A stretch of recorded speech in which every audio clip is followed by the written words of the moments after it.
Organs नाही, organs जे आहेत, सॉलिड ऑर्गन्स जे आहेत, हार्ट, किडनी, लंग, लिव्हर हे सगळे हे इमिडिएटली ट्रान्सफर करायला इमिडिएटली ट्रान्सप्लांट करायला लागतात. ते आपण ठेवू नाही शकत. त्याचा एक इस्किमिया टाईम असतो. जसंच आपण इथून क्लॅम्प केलं, तर एका रेकॉर्ड टाईममध्ये तुम्हाला हे माहीत असेल, ग्रीन कॉरिडॉर ऐकलं असेल. इथून जसंच ऑर्गन रिट्रीव्हल झालं, तर जिथे ट्रान्सफर करायचं आहे त्याच्यासाठी ट्रॅफिक पोलिसाच्या मदतीने, लोकल प्रशासनाच्या मदतीने आपण एक ग्रीन कॉरिडॉर रेडी करतो. ह्याचा अर्थ असा आहे की कुठेही अडथळा येता कामा नये. तर तर त्या हिशोबाने आपण रेकॉर्ड टाईममध्ये तो ऑर्गन तिकडे पोहोचवतो आणि एका विदिन स्टिप्युलेटेड टाईममध्ये, एका स्पेसिफिक टाईम पिरियडमध्ये तो ऑर्गन त्या पेशंटला ट्रान्सफर आणि ट्रान्सप्लांट व्हायला पाहिजे. ब्रेन डेड पर्सेंटेज नसतो, ब्रेन डेड 100% असतो. ब्रेन डेडमध्ये म्हणजे कसं आहे की ब्रेन स्टेमचे रिफ्लेक्सेस आहेत. म्हणजे ब्रेन जर डेड आलं, ब्रेन जर निकामी झाला आहे, त्याच्यामध्ये ब्रेनचं कोणतंही रिफ्लेक्स प्रेझेंट नसतो. तर जोपर्यंत ते सिद्ध होत नाही, तोपर्यंत शासनाची पण आणि मेडिको लिगली पण ते अत्यंत कडक कायदा आहे आणि अत्यंत कडक एक पूर्ण कमिटी, एक एक प्रॉपर कमिटी असते, ब्रेन डेथ सर्टिफिकेशन कमिटी. आमच्या हॉस्पिटलमध्ये ब्रेन डेथ सर्टिफिकेशन कमिटी आहे. त्याच्यामध्ये एक न्यूरोलॉजिस्ट, न्यूरोसर्जन, फिजिशियन, इंटेन्सिव्हिस्ट अशी 4 लोकांची कमिटी असते. त्यांच्या सगळ्या ऑब्झर्वेशन्स नंतर, त्यांच्या सगळ्या सिग्नेचरनंतर आपण 2 टेस्ट केल्यानंतर त्याच्यानंतर पेशंटला ब्रेन डेड डिक्लेअर करतो. पर्सेंटेज नसते. पेशंट इदर कम्प्लिटली ब्रेन काम करत असेल किंवा असं सांगितलं जातं की 80% 90% पर्सेंटेज ब्रेन डेड कम्प्लिटली ब्रेनचं फंक्शन अब्सेंट असेल तर 1% जरी ब्रेन फंक्शन चालू असेल तरी आपण ते परमिशन मिळत नाही मिळत. Medico legally medically medico legally असं असते की ब्रेन जोपर्यंत पूर्णपणे 100% काम करणं बंद करत नाही, तोपर्यंत आपण पेशंटला ब्रेन डेड घोषित करू नाही शकत. डेडचा अर्थ काय असते, म्हणजे कम्प्लिटली मेल आहे. मेला आपण कसं करतो, त्याच्या पर्सेंटेज नसते की एवढंच 10% किंवा 20%. त्याच्यामध्ये ऑल ऑर नन असतो. आहे तर आहे, नाही तर नाही आहे. जोपर्यंत आपण ब्रेन डेड डिक्लेअर करत नाही, तोपर्यंत आपण पुढची कार्यवाही करू नाही शकत किंवा पेशंटला ब्रेन डेड आपण डिक्लेअर करू नाही शकत. असं आहे. ब्रेन डेड डिक्लेअर झाल्यावर मग त्याच्यानंतर मग आपण जे नातेवाईक आहेत त्यांना आपण समजावून सांगू शकतो की ही पेशंट तुमचा ब्रेन डेड झाला आहे. आता त्याचे वाचण्याचे चान्सेस नील असतात. ते 2 ते 3 दिवसामध्ये पेशंट तसं पण त्याचं कार्डियक फंक्शन हे होऊन ऑटोमॅटिकली बंद होते. तर ते जर आपण नातेवाईकांना व्यवस्थित समजावून सांगितलं, त्यांना जर ती खात्री पटली, तर त्याच्यानंतर त्यांच्याकडून जर स्वीकृती आली तरच मग आपण त्यांच्याकडून स्वीकृती येणं आणि सगळ्यांचं एक प्रॉपर कन्सेंट येणं गरजेचं आहे. त्याच्याशिवाय आपण ऑर्गन रिट्रीव्हल किंवा ऑर्गन ट्रान्सप्लांटची काहीही प्रोसेस करू नाही शकत. आणि ही अतिशय मॉनिटर्ड प्रोसेस असते. मेडिको लिगली पण खूप स्ट्रिक्ट असते. याच्यासाठी आपण झोनल ट्रान्सप्लांट कोऑर्डिनेशन कमिटी जी महाराष्ट्र सरकारने नेमलेली आहे आणि नॅशनल लेवलवरून एक कमिटी असते. दोघांना नोटिफाय करावं लागते. त्यांच्या अनुसार जिथे जिथे त्यांच्या रजिस्ट्रीमध्ये अर्जंट कुठे रिक्वायरमेंट आहे, त्या हिशोबाने त्या ब्लड ग्रुपला मॅचिंग करस्पॉन्डिंग तसे पेशंट ते डिस्ट्रीब्यूट करतात वेगवेगळ्या ठिकाणी. मुंबई बाहेर यावेळेस नाही गेले. एक पेशंट एच.एन. रिलायन्सला गेला आहे. एच.एन. रिलायन्सला एक अवयव गेला आहे. मॅक्स नानावटी हॉस्पिटल जे विलेपार्लेला आहे, तिथे 2 ऑर्गन्स गेलेले आहेत. KEMला 2 ऑर्गन्स गेलेले आहेत. आणि बाकी मग जे बोन बँक आहे, त्यांच्याकडे नोवार्टिस बोन बँक आहे, त्यांच्याकडे गेलं. सह्यारा आय बँक आहे, त्यांच्याकडे कॉर्निया गेलं. आणि अपोलो हॉस्पिटलला एक लिव्हरचं पार्ट गेलेलं आहे.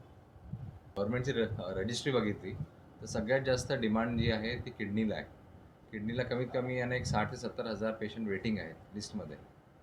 म्हणजे त्याच्यानंतर लिव्हर आहे, हार्ट आहे, लंग्स आहेत, पँक्रिया आहे आणि स्मॉल बॉवेल आहेत, जे इंटेस्टाईन असतात ना, आतडी, ते पण आहे. तर हे पेशंट असे आहेत जे त्यांना ऑर्गन ट्रान्सप्लांटशिवाय दुसरा काहीही पर्याय नसतो.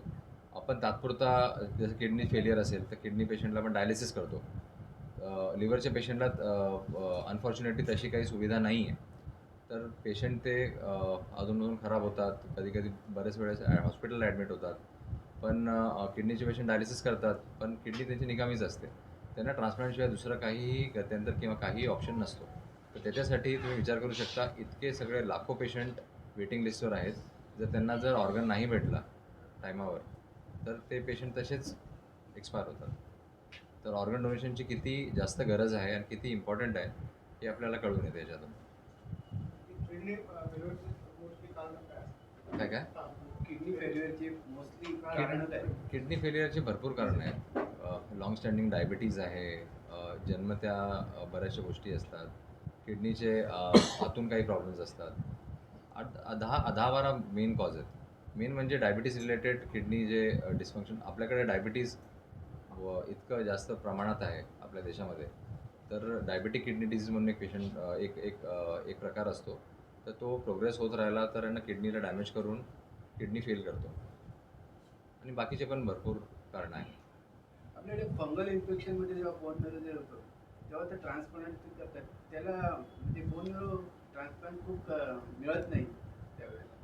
नाही सॉरी, फंगल का? फंगल इन्फेक्शन हां. होतं ना एखाद्याला, हां. त्याच्यात तो बोन मॅरोमध्ये मेन इफेक्ट करतो. नाही.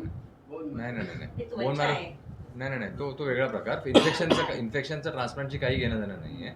इन्फेक्शनचं जे तुम्ही बोन मॅरो ट्रान्सप्लांट म्हणताय तो ती प्रोसेसच वेगळी आहे. ब्लड कॅन्सर रिलेटेड किंवा त्यासाठी असतं. ब्लड कॅन्सर रिलेटेड, ज्याच्यामध्ये कधी कधी यांना रक्तपेशा बनत नाहीत, प्लास्टिक अनेमिया, अशा केसेसमध्ये आपण बोन मॅरो ट्रान्सप्लांट करतो. बोन मॅरो ट्रान्सप्लांट ही पण खूप रुटीनली जाणारी प्रोसिजर आहे. त्याच्यासाठी ब्रेन डेड आणि याची गरज नाही पडत. ती एक म्हणजे नॉर्मल पेशंटमध्ये पण आपण बोन मॅरो ट्रान्सप्लांट करू शकतो. ऑटोलॉगस. हां, त्वचा जी द्यायला हां. दोन केसेसमध्ये त्वचेचं त्वचेचं खूप महत्त्व असते. तर मग इथे आपण काही त्वचाचं कसं काय? नाही, अवयव? त्वचाचं कसं मी सांगितलं ना, तसं कोणत्याही अवयव आपल्याला घ्यायचं असेल तर यांना रुग्णाच्या नातेवाईकांची स्वीकृती लागते.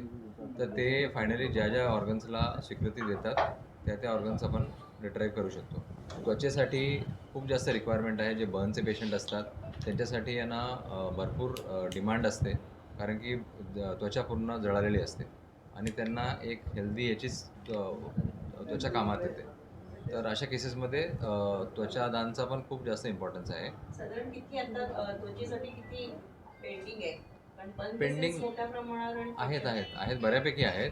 त्यांची पण संख्या आहे ना, कमीत कमी हजारमध्ये आहेत, कारण की असे केसेस भरपूर असतात आणि त्वचा ही भेटणं खूप दुर्मिळ असते. म्हणजे जनरली भेटत नाही. पण असे पेशंट पण भरपूर आहेत. त्यांच्यासाठी दुसरे ग्राफ्ट्स वगैरे असतात जे टेम्पररी काम करतात. पण जर तुम्हाला नॅचरल हे पाहिजे असेल, बॅरियर पाहिजे असेल, स्किन बॅरियर पाहिजे असेल, तर तुम्हाला त्वचा प्रत्यारोपणच करावं लागतं. It is indeed a very good occasion, and we are doing it for the second time. मागच्या वर्षी आपण 27 डिसेंबरला केलं होतं. तेव्हा पण आपण अशीच प्रक्रिया केली होती आणि आता परत सिमिलर आपण हे सेकंड टाईम करतो आहे. आणि आम्हाला आणि आमचे ट्रस्टी आहे दीपकभाई भेदा आणि सर्वांना खूप गर्व वाटते की आम्ही इकडे जी संस्था उभी केलेली आहे आपल्या डेप्युटी CM एकनाथ शिंदे साहेबांचा आशीर्वादाने, ही संस्था खूप चांगलं काम करते आणि पुढे असंच काम करत राहूया अशी आमची अपेक्षा आहे आणि इच्छा आहे. आणि आपले जे डॉक्टर्स आहे, doctor Ranveer, doctor Podar, doctor Shweta, Gauri, हे सगळ्यांनी खूप मेहनत केली आहे ही संस्थेला उभारायला. आणि आपण ही जे शस्त्रक्रिया आता केलेली आहे ही खूप अवघड आहे. आणि जसं डॉक्टर साहेबांनी आता आपल्याला समजवलं, there were more than 80 doctors yesterday. More than 80 doctors इकडे होते from all these hospitals who where performing. हे शस्त्रक्रिया सगळी परफॉर्म करत होते. आणि जरी आपली बाहेरून आपण बघणार तर हे छोटीशी जागा आहे, 1600 मीटरचा प्लॉट आहे, त्याच्यामध्ये आपण हे काम करतो आहे. पण एवढ्या छोट्याशा प्लॉटमध्ये कसलं काम होतं आहे हे आपल्याला सर्वाला दिसून येते. आणि माझी तर सगळ्यांना एवढीच अपील राहील की आपल्या माध्यमाने जेवढा ऑर्गन डोनेशनचा आपण प्रयत्न वाढवायचा प्रयत्न करू आणि जेवढे लोक आपण वाचवू शकू किंवा त्यांना एक जीवनदान देऊ शकू, हेच आमचं लक्ष आहे हॉस्पिटलचं. आता आपल्याकडे सुमारे प्रत्येक महिन्याला 2,000 किडनी डायलिसिस होतं आणि ते आता सगळं फ्री ऑफ चार्ज होतं आहे, एव्हरीथिंग ऑलमोस्ट 100%. आणि बाकी सगळी जे आपली ते इकडे शस्त्रक्रिया होतात आणि जे सगळे जे आपण रेट्स बघितले तर बाहेरचं प्रायव्हेट असते त्याच्यापेक्षा ऑलमोस्ट 1/3 रेटने आपण करतो आहे. तर हे लोकांकडे अजून आपल्या माध्यमाने आमची रिक्वेस्ट आहे की पोचवा लोकांना की इकडे अशी सुविधा आहे आणि हे लोकांचं भलं करण्यासाठी आहे. आणि इकडे हॉस्पिटलमध्ये सगळं म्हणजे absolutely all norms are properly followed. Medical norms, administrative norms, सगळे नॉर्म्स आम्ही टू द टी फॉलो करतो आणि प्रयत्न करतो की जास्तीत जास्त चांगली सुविधा सगळ्यांना ठाणेकरांना मूळ आपल्याला भेटे. आणि हे आम्ही असं आमचं कर्तव्य समजतो की जेवढं आपण चांगलं करू शकतो तेव्हा आपल्याला करायला पाहिजे. And I am really thankful to doctor Ranveer who has taken so much initiative. Even last time he was completely gung ho about it. And हे सगळी प्रक्रिया सोपी नाही. एवढी परमिशन्स लागतात, एवढे लोक इकडे येतात, एवढं मॅनेजमेंट करायला लागतं आणि ग्रीन कॉरिडॉर करायला लागते. आपले जे ऑर्गन्स आपण घेतो जे आपल्याला भेटतात ते राईट टाईमला पोहोचले पाहिजे. तिकडे ताबडतोब तयारी झाली पाहिजे. ते परत इफेक्टिव्ह झाले पाहिजे आणि it has to come to use. And by God's grace everything has come to use. All patients are in good condition. सगळेच चांगले आहे. हे आम्हाला तर हे जे आपल्याला न्यूज येते ते सगळे पेशंट्स आले, that is what our gift is from all the patients.